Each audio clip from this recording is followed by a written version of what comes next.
Alhamdulillah, wassalatu wassalamu ala rasulillah wa ala alihi wa sahbihi wa sallam taslima. Kita lanjutkan pembahasan kitab Ad-Durarul Bahiyah fi Masailil Fiqhiyah.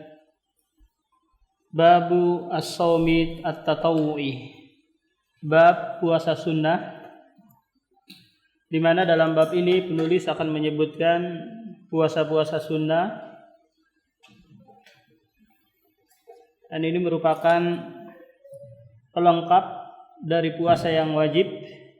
Kalau sekiranya di puasa wajib kita ada yang naqis, ada yang kurang, maka Allah Subhanahu wa taala memerintahkan malaikat untuk mencari amalan-amalan sunnahnya. Jadi shaumut tatawwu adalah shaum yang apabila dikerjakan maka mendapatkan pahala. Jika tidak dikerjakan maka tidak berdosa. Atau istilahnya dia adalah amirun nafs. Orang yang berpuasa itu yang menjadi pemimpinnya. Jika dia mau melanjutkan silakan. Jika mau membatalkan, mungkin karena lagi diundang kawinan gitu, makanannya enak-enak ya, terus dia mau membatalkan puasa sunnahnya, maka dipersilakan. Yustahabbu siyamu sittin min Syawal. Disunnahkan puasa 6 hari di bulan Syawal. Ini sebagai bentuk suguhan agar kita istiqomah setelah Ramadan. Karena di bulan Ramadan kita berpuasa di siang harinya. Nah, setelah itu disuguhkan lagi berpuasa 6 hari di bulan Syawal. Sekaligus keutamaannya kana kasiyamid dahri, yaitu seperti berpuasa 1 tahun full. Karena 30 dikali 10 300, kemudian 6 harinya dikali 10 sama dengan 360. Keutamaan yang sangat besar. Gambarannya seperti ini, ada seorang karyawan bekerja gajinya 3 juta 1 bulan. Kemudian kata bosnya, kamu kerja aja setelah 1 bulan ini 6 hari, maka saya kasih kamu gaji 36 juta. Maka pastilah karyawan tadi bersungguh-sungguh, rela tidak tidur. Untuk apa? Untuk bisa bekerja 6 hari agar mendapatkan keutamaan gaji setahun full. Nah, karena do'ful iman, lemahnya keimanan kita atau ketidaktahuan kita, godaan syaitan, dorongan syahwat, sehingga kita meninggalkan puasa di bulan Syawal yang sebentar lagi berakhir. Tinggal sekitar 7 hari ya. Tinggal berapa hari? Nggak nyampe ya. Hari Senin tanggal 29 Syawal ya.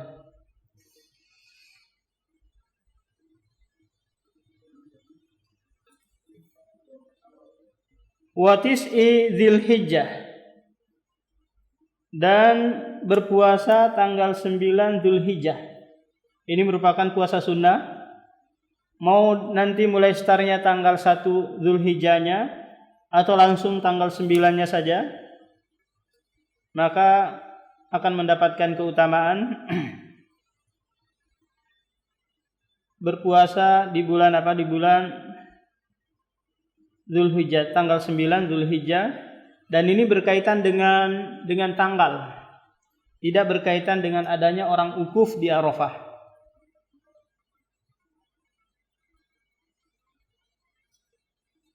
Nah, karena boleh jadi nanti ada yang tidak melaksanakan haji, maka tetap kita disyariatkan untuk berpuasa 9 Dzulhijjah.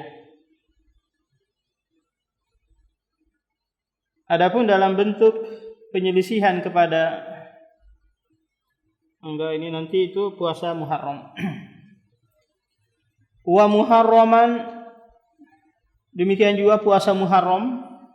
yaitu puasa tanggal 10 Muharram. Ketika Rasulullah datang di Madinah, maka melihat orang-orang Yahudi berpuasa. Lantas Rasulullah bertanya, puasa apa ini? Mereka menjawab, ini adalah hari di mana Allah menolong Musa dan Bani Israel, maka kami merayakannya dengan berpuasa. Lantas kata Rasulullah, kita yang lebih berhak menjalankan ini. Dan berharap kalau sekiranya dia hidup di tahun berikutnya, maka dia akan berpuasa tanggal 9 Muharram gitu, atau tanggal 11-nya, dalam rangka menyelisihi orang-orang Yahudi. Wa Sya'ban, dan berpuasa Sya'ban, tentunya ini memperbanyak puasa di bulan Sya'ban, karena sebagai bentuk muqaddimah sebelum masuk Ramadan.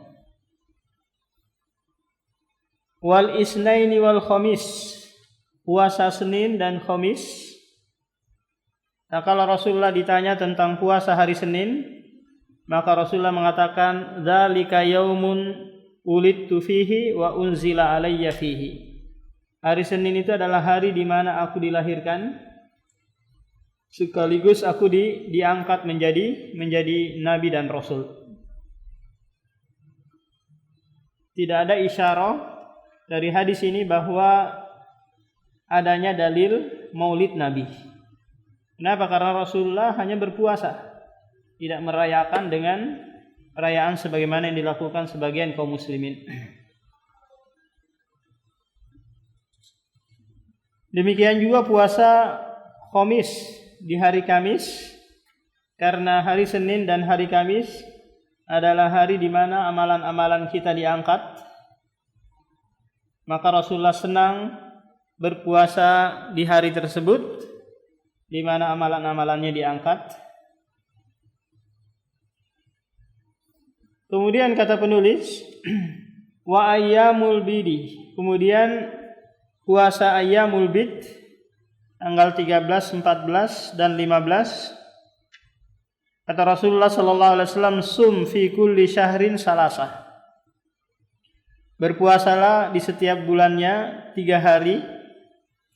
Dalam riwayat yang lain, salasata asyara, arba'a asyara, khamsata asyara, yaitu tanggal 13, 14 dan 15. Wa afdalut tatawwu'i saumu yaumin wa iftaru yaumin. Puasa sunnah yang paling utama adalah puasa Daud, yaitu puasa sehari kemudian berbuka, enggak berpuasa lagi atau selang-seling. Ini puasa apa? Puasa Daud. Ini bagi mereka yang kuat untuk berpuasa, bisa mengerjakan ini dan istiqomah di dalamnya. Kemudian kalau bertepatan nanti dengan puasa hari Senin atau hari Kamis, maka cukup menggabungkan satu perbuatan dengan 2 niat.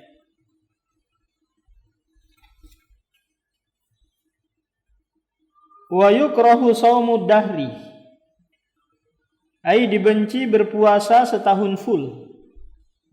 Kenapa? Karena di sana nanti ada hari-hari yang dilarang berpuasa di dalamnya, sebagaimana yang akan disebutkan oleh penulis.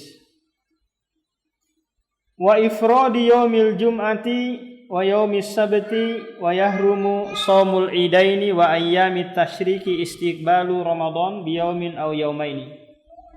Dimakruhkan mengkhususkan hari Jumat untuk berpuasa, kecuali kita berpuasa sebelum atau sesudahnya. Jadi enggak boleh mengkhususkan hari tertentu seperti hari Jumat dan hari Sabtu untuk berpuasa di dalamnya. Wa yahrumu shaumul idaini, dan diharamkan berpuasa di hari Idul Fitri dan Idul Adha, karena puasa di hari tersebut ya menghilangkan dari hikmah disyariatkannya Idul Fitri, yaitu yaumul akli wasyurbi, hari makan dan hari minum, hari bersenang-senang. Ini malah berpuasa, enggak boleh, haram hukumnya. Wa ayyamut tasyrik, demikian juga hari tasyrik, yaitu tanggal 11, 12, 13 Dzulhijjah. Di mana dulu para jemaah haji mengeringkan atau mengawetkan daging-daging sembelihan mereka dengan cara tasyrik, yaitu menjemur daging kurbannya. Wa istiqbalu Ramadan bi yaumin aw yaumaini, ini enggak boleh juga, yaitu berpuasa sehari atau 2 hari sebelum Ramadan, atau dikenal dengan Yaumus Syak, hari di mana diragukan apakah sudah masuk Ramadan ataukah belum, yaitu puasa malah di hari tanggal 29 atau di hari setelahnya, di mana belum kelihatan lagi hilal, maka hari ini 29 dan seterusnya itu diharamkan berpuasa di dalamnya. Karena agar tidak ada dugaan menyambung antara puasa Sya'ban dengan puasa Ramadan. Nah, selesai bab tentang puasa-puasa sunnah. Sekarang kita masuk dalam babul i'tikaf.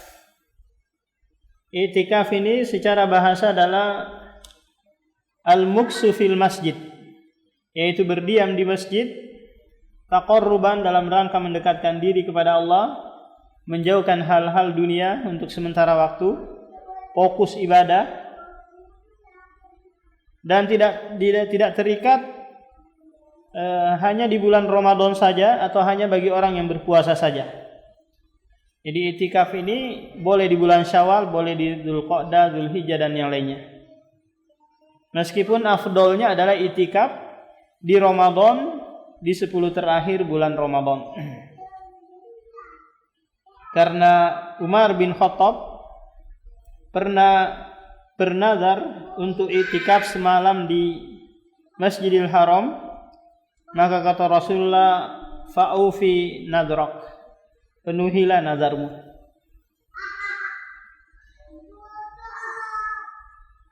Wa yasihu fi kulli waqtin fil masajidi, dan dibolehkan i'tikaf di setiap waktu dan di masjid. Jadi boleh di setiap waktu, tidak terkhusus pada Ramadan, dan harus masjid tempatnya. Masjid itu adalah tempat yang dimana ditegakkan di sana sholat 5 waktu secara full. Ini namanya masjid. Apakah itu masjid yang belum ada dindingnya, atau kubahnya belum ada, atau mihrabnya belum ada, pokoknya tempat yang mana kaum muslimin di situ sepakat melaksanakan sholat 5 waktu berjamaah. Nah, jadi kalau kita di Indonesia ini beda-beda namanya, ada langgar, ada musola, ada surau, ada masjid. Nah, kalau sekiranya surau tersebut sudah digunakan sholat 5 waktu berjamaah secara full, nggak bolong-bolong gitu, nggak maghrib isya aja, duhur sama asarnya ke pasar atau ke pesawah, bagaimana orang-orang kampung itu. Nah, maka ini dihukumi apa? Masjid. Boleh beriktikaf di situ. Dan perlu diperhatikan, kadang orang mengadakan atau DKM yang mengadakan iktikaf, cuma para peserta iktikaf itu ditaruh di luar, dibuatkan di harim masjid itu, di emperan-emperan masjid, mereka iktikaf di situ. Ini suatu kesalahan. Iktikaf itu di dalam masjid, bukan di harim masjid, karena harim masjid itu bukan masjid. Emperan-emperan masjid itu bukan bagian dari masjid. Yang dimana kalau orang sholat tahiyatul masjid di situ nggak disyariatkan,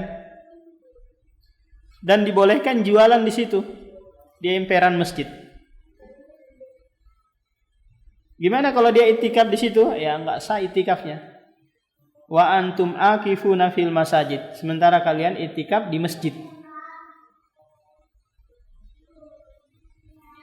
Wa huwa fi Ramadan akadu, dan di bulan Ramadan itu lebih ditekankan lagi, karena Rasulullah ya beriktikaf setiap tahun 10 terakhir bulan Ramadan, dan di tahun di mana kematian beliau itikaf 20 hari.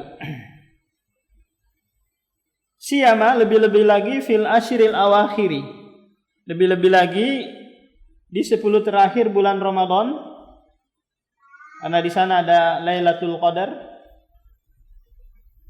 Jadi Rasulullah mengencangkan ikat pinggangnya, membangunkan istrinya untuk melaksanakan salat malam.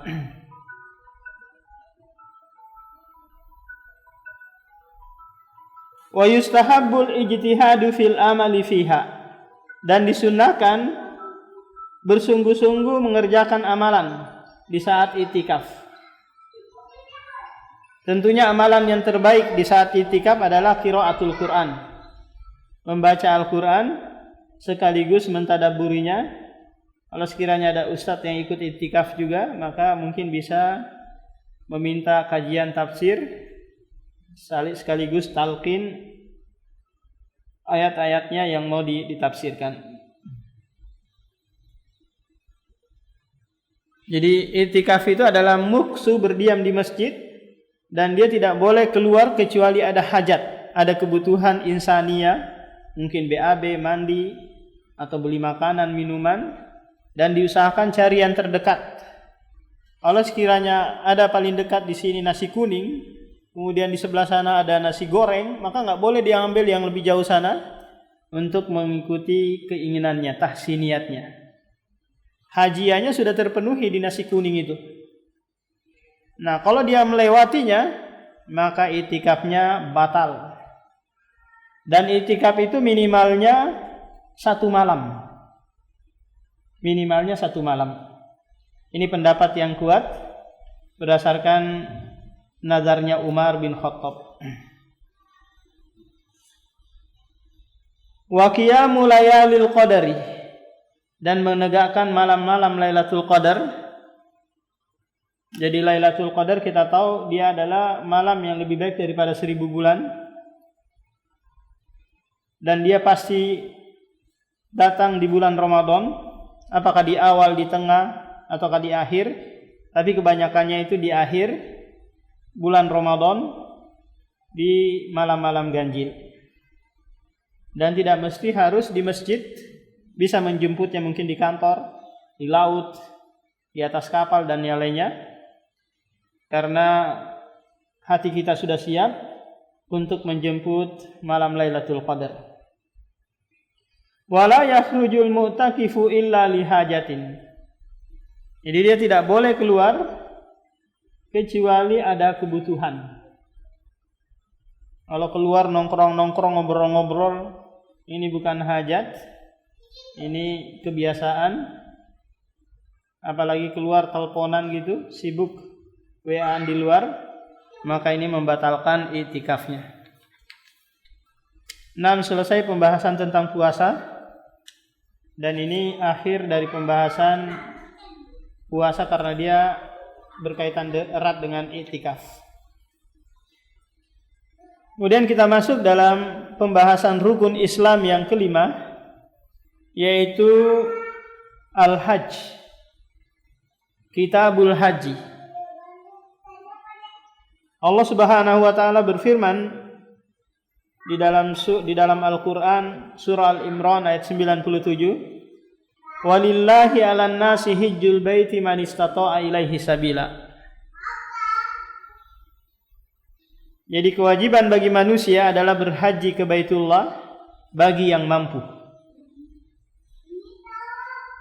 Jadi haji ini adalah kewajiban tahunan dan sekaligus 1 kali dalam seumur hidup. Dan definisinya adalah bermaksud ke Mekah untuk melaksanakan manasik-manasik haji yang sudah dipraktekkan oleh Rasulullah dalam hadis Jabir maupun dalam hadis Abdullah bin Abbas. Karena Rasulullah hanya pernah melaksanakan haji 1 kali seumur hidupnya, yang dikenal dengan Hajjatul Wada.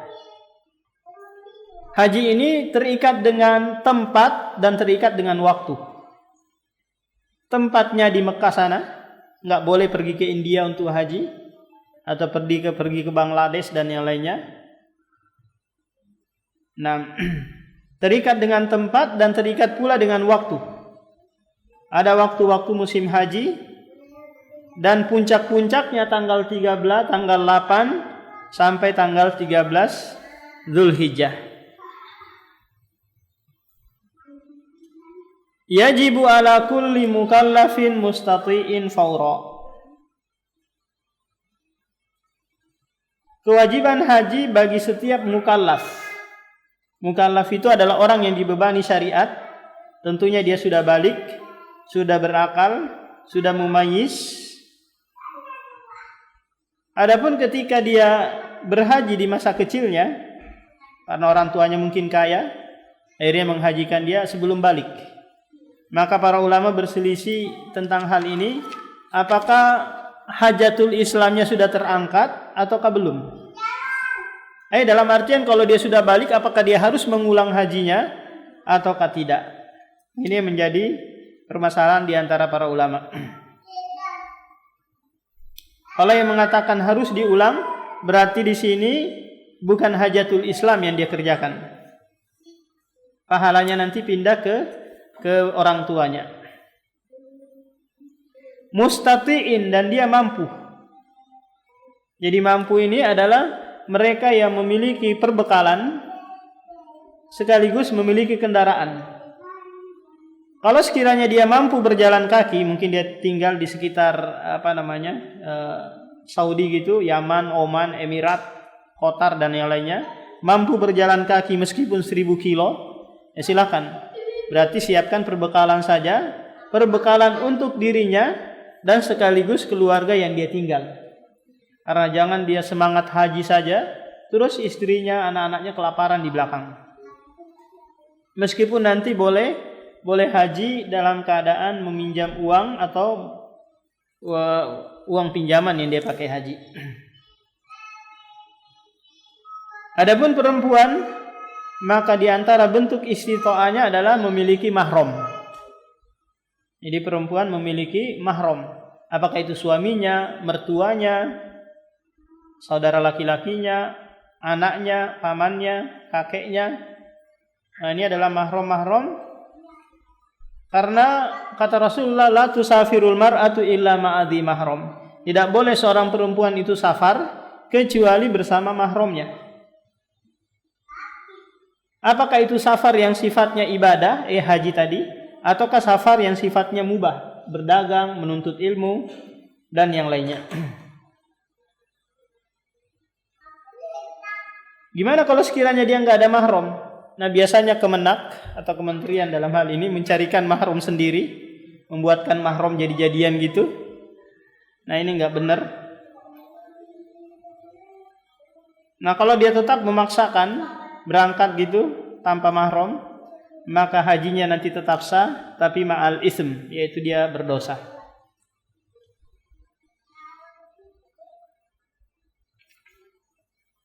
Yajibu ta'yinu naw'il haji bin niyah min tamattu'i au qiran au ifrat. Perlu diperhatikan bahwa haji itu ada 3 jenis atau 3 macam. Yang pertama adalah haji tamattu. Haji tamattu ini di mana haji yang diawali dengan umroh, kemudian setelah itu tahallul dan melaksanakan haji di tanggal 8-nya. Ini namanya tamattu. Dan dia tidak menggiring binatang dari negerinya. Paham? Dia nggak bawa kambing dari Indonesia atau bawa hewan korban gitu dari Indonesia, enggak. Ini yang haji yang paling afdol, yaitu haji tamattu. Haji yang dibarengi dengan umroh tapi dipisah dengan tahallul. Dia umroh di musim-musim haji, kemudian setelah itu dia tahallul, halal segala yang diharamkan. Kemudian nanti tanggal 8 atau yaumut tarwiyah dia melaksanakan aktivitas haji. Adapun tamattu nanti niatnya kalau di mikot dia mengatakan labbaika umrotan. Dia niat umroh dulu. Paham? Labbaika umrotan. Nah, kemudian nanti di tanggal 8 baru dia berniat haji. Nah, bedanya dengan qiron, kalau qiron dia gabungkan niat tersebut antara umroh dengan haji. Labbaika umrotan wa hajj. Dia apa? Dia gabungkan. Sehingga nanti tidak ada tidak ada tahallulnya. Kalau sekiranya haji sebulan lagi, maka selama itu dia juga tidak boleh memakai baju selain selain baju ihram, tidak boleh memakai minyak wangi, tidak boleh mencukur rambut, tidak boleh menjima istri. Ini sangat berat. Dan disyaratkan dia membawa membawa hewan kurban dari negerinya. Dan inilah haji yang dilakukan oleh Rasulullah. Haji qiron ini. Dan dia berangan-angan kalau sekiranya dia hidup di tahun depan, karena hajinya Rasulullah itu tanggal 10 tahun ke-10, di tahun ke-11-nya beliau meninggal dunia. Nah, haji tamattu dengan haji qiron ini kedua-duanya ada umroh plus ada kewajiban hewan kurban. Paham, Pak? Ada kewajiban menyembelih hewan kurban. Beda dengan haji ifrad. Kalau haji ifrad dia tidak ada umrohnya dan tidak ada kewajiban hewan kurban. Dia enggak nyembelih hewan kurban. Atau yang dikenal sekarang ini haji furoda, yang nggak tahu sampai $20.000 sekarang atau 300 juta, berangkat langsung gitu tanpa menunggu, tapi bayar mahal. Jadi dia datang tanggal 8, laksanakan aktivitas haji 9, 10, 11, 12, 13, atau 12-nya dia langsung mau berangkat pulang lagi ke Indonesia. Nah, tapi tidak dia dahului dengan umroh. Maka seseorang yang mau berhaji, dia harus menentukan ini. Yang mana dia mau kerjakan? Tamattu kah, qiron kah, ataukah ifrad atau furoda. Meskipun yang paling afdol dari ketiga jenis haji ini adalah haji tamattu, yang biasa dikerjakan oleh orang-orang Indonesia. Nah, demikian kita lanjutkan lagi pada pertemuan berikutnya. Subhanakallahumma wa bihamdika, asyhadu an la ilaha illa anta